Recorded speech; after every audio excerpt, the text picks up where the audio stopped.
പാർലമെന്റിന്റെ ഇരുസഭകളിലും ഇന്നും പ്രതിപക്ഷ ബഹളം. ബീഹാറിലെ വോട്ടർ പട്ടിക പരിഷ്കരണത്തെ എതിർത്ത് പ്രതിപക്ഷ പ്രതിഷേധമുണ്ടായതിനെ തുടർന്ന് സഭാ നടപടികൾ തടസ്സപ്പെട്ടു. ഹിരോഷിമ നാഗസാക്കി ദിനാനുസ്മരണത്തിന് ശേഷമാണ് ലോക്സഭയിൽ നടപടിക്രമങ്ങൾ ആരംഭിച്ചത്.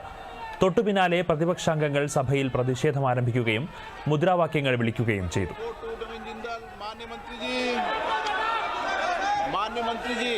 माननीय अध्यक्ष जी, उत्तर सभा पटल पर रख दिया है। माननीय मंत्री जी अब यह प्रस्ताव करें कि यथा संशोधित विधेयक को पारित किया जाए। Madam, I move that the bill as amended be पास।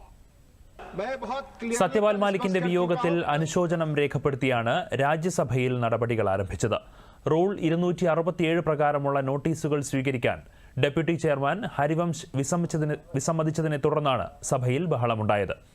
ഉച്ചയ്ക്ക് 2 മണിവരെ നിർത്തിവെച്ച ശേഷം ലോക്സഭയും രാജ്യസഭയും വീണ്ടും സമ്മേളിച്ചെങ്കിലും ബഹളം രൂക്ഷമായതോടെ ഇരുസഭകളും ഇന്നത്തേക്ക് പിരിഞ്ഞു.